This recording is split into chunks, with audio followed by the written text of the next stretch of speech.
স্বাগত। জনকল্যাণ আদর্শ উচ্চ বিদ্যালয়ের অষ্টম শ্রেণীর শিক্ষার্থীদের আজকের এই ক্লাসে অংশগ্রহণ করার জন্য স্বাগত। আজ আমার পূর্ব নির্ধারিত ক্লাস শিডিউল অনুযায়ী আজকে অনুষ্ঠিত হবে গ্রামার। গত ক্লাসে আমি ফার্স্ট পেপারের 2 নম্বর কোশ্চেন নিয়ে আলোচনা করছিলাম। তো আর কথা নয়, আমরা সরাসরি আলোচনায় চলে যাই। শিক্ষার্থীরা, তোমরা দেখতে পাচ্ছ হোয়াইট বোর্ডে prefix and suffix, prefix and suffix অর্থাৎ প্রিফিক্স এবং সাফিক্স নিয়ে আমার আজকের আলোচনাটা বুঝতে হলে এটা একটা সিরিজের মতো, সবগুলো ক্লাস তোমাদের দেখতে হবে। যাই হোক,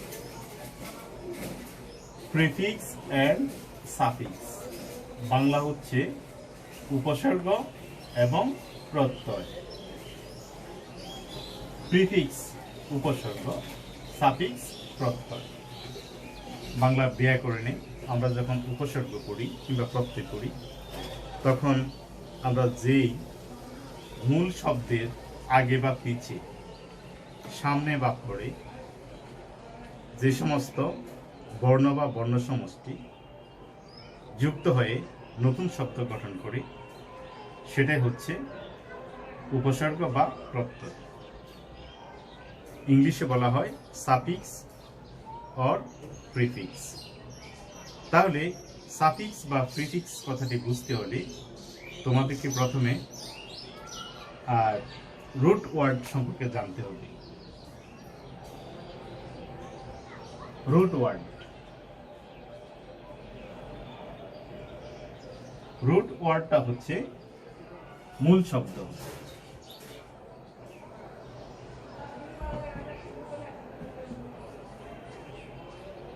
যেমন ধরো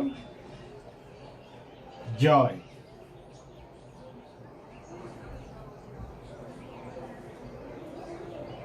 একটা মূল শব্দ। এখানে বাংলা অর্থ হচ্ছে আনন্দ।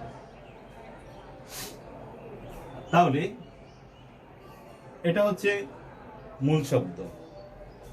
এই মূল শব্দের সামনে আমি ইএন কথাটি জুড়ে দিলাম। এখন হয়ে গেল এনজয়। এনজয় তার মানে উপভোগ করা। অথচ এন কথাটি জুড়ে দেওয়ার পূর্বে ওটা ছিল জয়। সুতরাং রুট ওয়ার্ড হচ্ছে জয়। এরকম ফার্ম, FARM, ফার্ম। ফার্ম মানে ক্ষেত বা খামার। তো এই শব্দের পেছনে ইয়ার জুড়ে দিলাম, হয়ে গেল ফার্মার মানে কৃষক। এই শব্দটিতে রুট ওয়ার্ড ছিল ফার্ম, আর ইয়ারটা হচ্ছে যুক্ত করা অংশ, তার মানে সাফিক্স। সুতরাং এই দুটো আলোচনার মাধ্যমে আমরা বুঝতে পারলাম রুট ওয়ার্ড বা মূল শব্দের সামনে, যেমন EN, অথবা রুট ওয়ার্ড বা মূল শব্দের পিছনে, যেমন ইয়ার। তাই আবার বলতে পারি, মূল শব্দ বা রুট ওয়ার্ডের সামনে বা পিছনে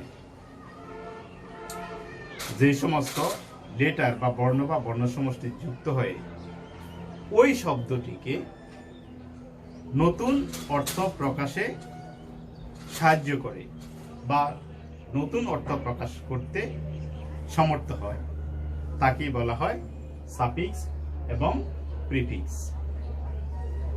তাহলে মূল শব্দের সামনে বা পরে যে সমস্ত লেটার বা লেটারের সমষ্টি যুক্ত হয়ে নতুন ওয়ার্ড সৃষ্টি করে এবং ওই ওয়ার্ডের নতুন অর্থ প্রকাশে সাহায্য করে তাকে বলা হয় সাফিক্স অর প্রিফিক্স।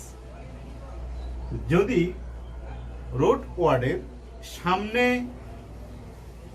লেটার বা লেটারের সমষ্টি যোগ হয় তাহলে সেটাকে বলা হয় প্রিফিক্স। This is prefix. যেমন রুট ওয়ার্ডের সামনে বসছি, এখন এটাকে বলা হয় প্রিফিক্স। আর এই রুট ওয়ার্ডের পেছনে বসছি, এটাকে বলা হয় সাফিক্স। সুতরাং প্রিফিক্স এন্ড সাফিক্স বাংলায় বলা হয় উপসর্গ এবং প্রত্যয়। প্রিফিক্স এন্ড সাফিক্স কাকে বলে তোমরা বুঝে গেছো। পাশাপাশি প্রিফিক্স কাকে বলে, সাফিক্স কাকে বলে সেটাই বুঝেছো। আমি আবার বলি, রুট ওয়ার্ডের অর্থাৎ মূল শব্দের সামনে যদি বর্ণ বা বর্ণের সমষ্টি যুক্ত হয় তাকে বলা হয় প্রিফিক্স। প্রি মানে পূর্ব, অর্থাৎ মূল শব্দের পূর্বে যদি বসে তাকে বলা হয় প্রিফিক্স। আর মূল শব্দের বা রুট ওয়ার্ডের পেছনে বা পরে যদি যুক্ত হয় তাকে বলা হয় সাফিক্স। আশা করি তোমরা ভালোভাবেই বুঝেছো। এবার মূল আলোচনা যায়।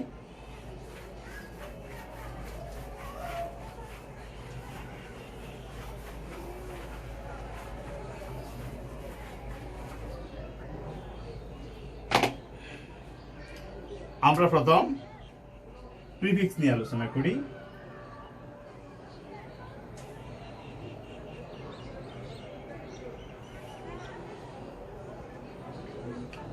তাহলে মূল শব্দের, দ্যাট মিন্স রুট ওয়ার্ডের সামনে লেটার বা বর্ণ বা বর্ণ সমষ্টি আমরা যোগ করে প্রিফিক্স গঠন করব। তাহলে কি কি যোগে প্রিফিক্স গঠন করা যায় আমরা তা আলোচনা করব। তোমরা খাতায় স্পষ্টভাবে লিখে নাও। প্রথম ডিজ, লিখে নাও ডিআইএস, ডিজ। এন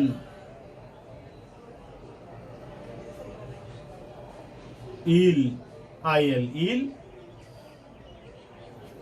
ইন, ইম।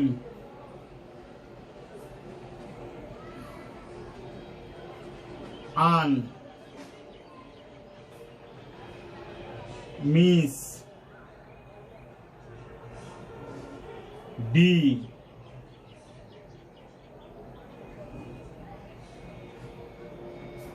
বি। এম এবং ই। অত্যন্ত গুরুত্বপূর্ণ আজকের এই আলোচনা। আমরা প্রিফিক্স গঠন করব। তোমরা দেখতে পাচ্ছ এখানে প্রিফিক্স লেখা। প্রথম dis, D I S. EN, I L, I N, I M, U N. Mis, M I S. DE, BE, E M, I R.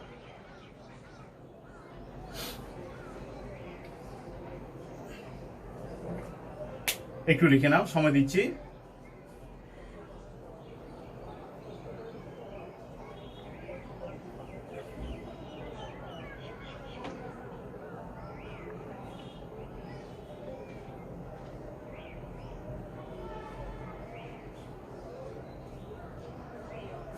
Prefix গঠন।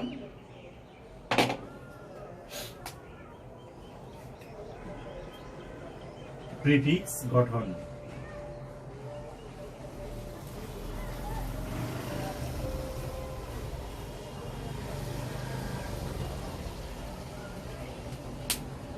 আশা করি লিখেছ।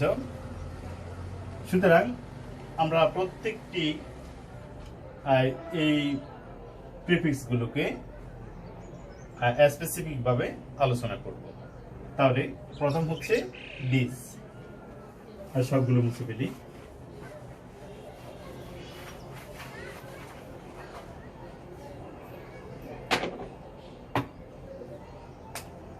দিস দিয়ে কি কি হয় দেখো।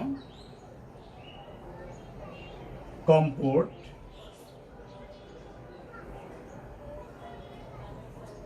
কানেক্ট,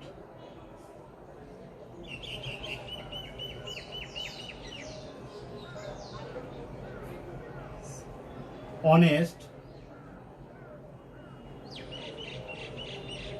গ্রেস,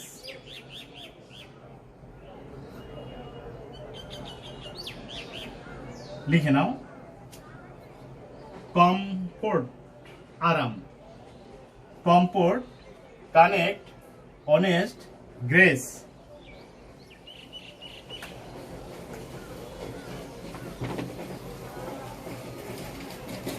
এবার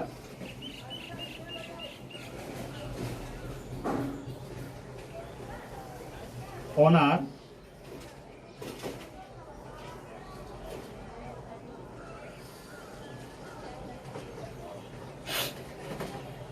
comfort, connect, honest, grace, favour, honour.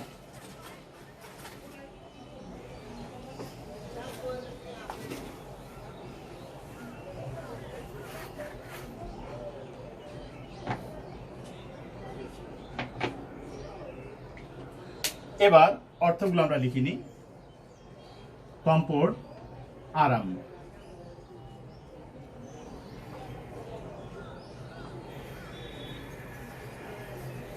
Connect, সংযোগ করা।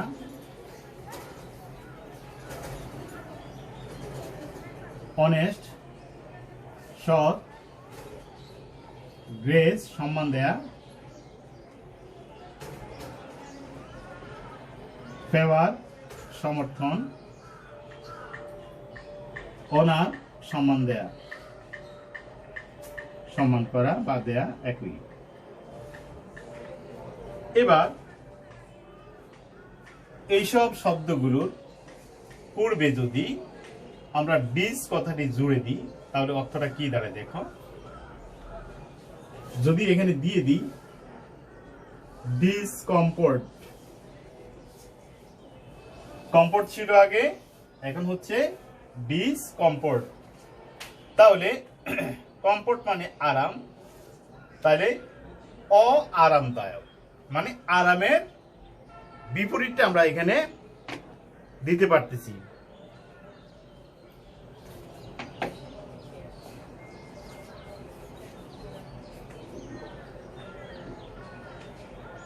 তাহলে অর্থটা বিপরীত হয়ে গেল, যে ডিস কথাটি অনেক সময় বিপরীত অর্থ প্রকাশ করে। তাহলে কমফোর্ট মানে আরাম, আর ডিস জুড়ে দিলে কি হয়, অআরামদায়ক মানে আরাম নয় এমন কিছু। কানেক্ট মানে সংযোগ করা, দেয়া। আর যদি ডিসকানেক্ট দিয়ে এখানে তাহলে কি হবে, সংযোগ দেয়া ছিল, এখন হলো সংযোগ বিচ্ছিন্ন করা, ডিসকানেক্ট। তাহলে আগের যে অর্থ ছিল তার বিপরীত হয়ে গেল। আমি আগেই বলেছি যে প্রিফিক্স বা সাফিক্স যোগে রুট ওয়ার্ড বা মূল শব্দের অর্থের পরিবর্তন ঘটে, বিপরীত করতে পারে কিংবা এটার সাথে আরো সুন্দর একটা অর্থ প্রকাশ করতে সমর্থ হয়। অনেস্ট, সৎ। আর যদি এখানে দিয়ে দিই ডিসঅনেস্ট, তাহলে তোমরা নিশ্চিত বুঝতে পারতেছো যে ডিসঅনেস্ট, অনেস্ট মানে সৎ আর ডিসঅনেস্ট মানে অসৎ। গ্রেস এখানে যদি আমি ডিস দিয়ে দিই তাহলে কি হবে? ডিসগ্রেস। গ্রেস মানে সম্মান করা, ডিসগ্রেস মানে কলঙ্ক, কলঙ্ক দিয়ে অসম্মান করা। এরপরে হচ্ছে ফেভার। ফেভার হচ্ছে কাউকে কোনো কিছুর সমর্থন দেয়া বা সাপোর্ট দেয়া ফেভারে। তাহলে ডিসফেভার যেটা হচ্ছে সমর্থনের বাইরে বা সমর্থন না করা বা সমর্থনের যে বিপরীত যেটা সেটা এখানে প্রকাশ পাচ্ছে।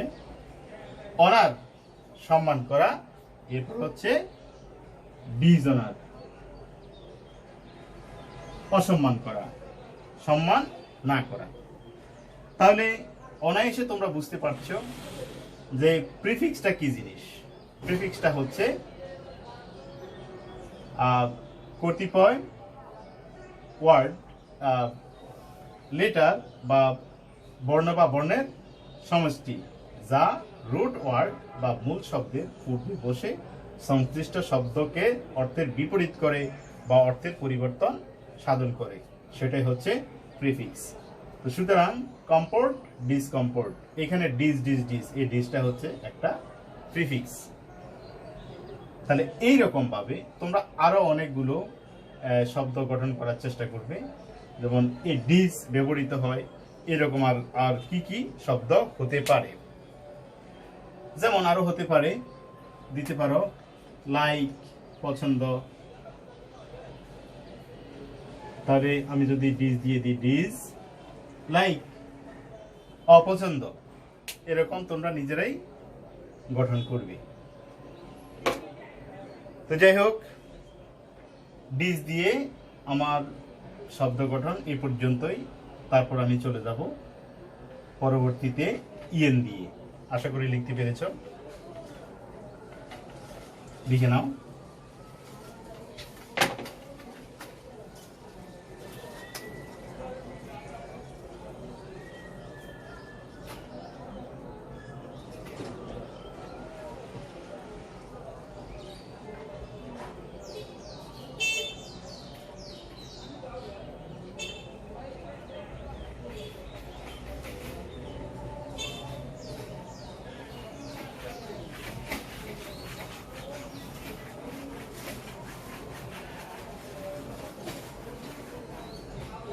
অ্যান, পরবর্তী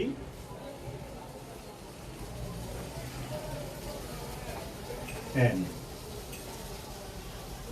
অ্যান যোগে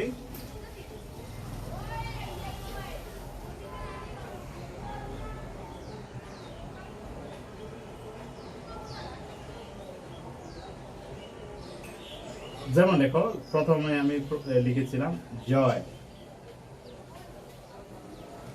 এবল, একটা দিয়েছি জয়, আরটা দিয়েছি এবল।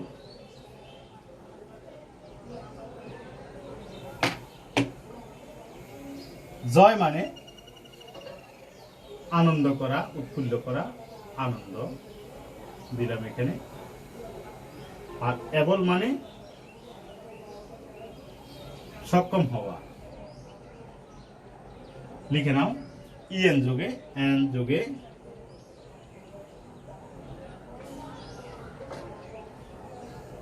কলম ডিস্টার্ব করছে। হ্যাঁ,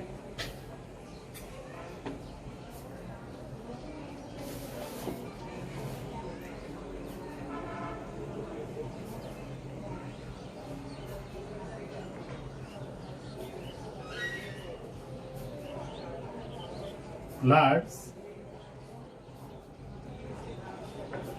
ক্লোজ,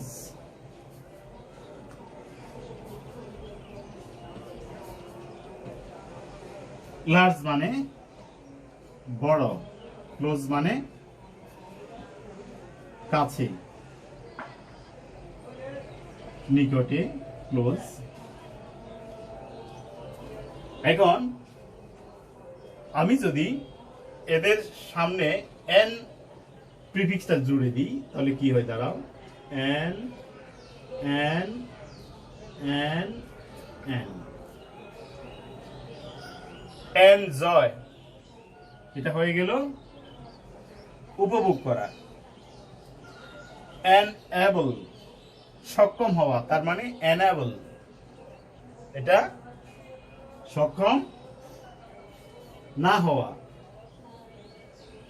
এনলার্জ, লার্জ মানে বড়, এনলার্জ মানে সেটাকে বড় করা, এটা ভার্ব হয়ে গেল এনলার্জ। এনক্লোজ, এটা হলো বেষ্টন করা বা চারিদিকে পরিবেষ্টন করা। সুতরাং জয় মানে আনন্দ, এনজয় মানে উপভোগ করা, আনন্দ করা, এটা ভার্ব হয়ে গেল। এনেবল, এবল মানে সক্ষম, সক্ষম, আর এটা মানে সক্ষম, আর এন কথাটি যদি জুড়ে দিই তাহলে এনেবল মানে সক্ষম হওয়া, মানে এবলটাকে এন দিয়ে ভার্বে রূপান্তর করা হয়েছে এখানে। লার্জ মানে বড়, তাহলে এনলার্জ মানে বড় করা, কোনো কিছুকে বড় করা। আর এনক্লোজ কাছে বা নিকটে, আর এনক্লোজ মানে চারিদিকে সেটাকে পরিবেষ্টন করা। সুতরাং এন দিয়ে দেখা যাচ্ছে বেশিরভাগই কিন্তু অ্যাডজেক্টিভকে ভার্বে রূপান্তর করা হয়। এখানে দেখা যাচ্ছে এন দিয়ে আমরা সমগ্র এই যে এখানে 4টি শব্দ আমি লিখেছি, সবগুলোর সাথে এন যোগ করার কারণে এগুলি ভার্ব হয়ে গেল। তো তোমরা আজকে দুটো প্রিফিক্স সম্পর্কে দেখতে পেয়েছো, কিভাবে প্রিফিক্স গঠন করা যায়। প্রথমটি করিয়েছিলাম ডিজ দিয়ে, আর এখন হচ্ছে এন দিয়ে। তো আশা করি বুঝতে পেরেছো, আর বাকিগুলো আমি পরবর্তী ক্লাসে আলোচনা করব। আশা করি তোমরা সবাই ক্লাসগুলো উপভোগ করবে। সে আশাবাদ ব্যক্ত করে আজকের মতো আমি আমার ক্লাস শেষ করলাম। সবাইকে ধন্যবাদ।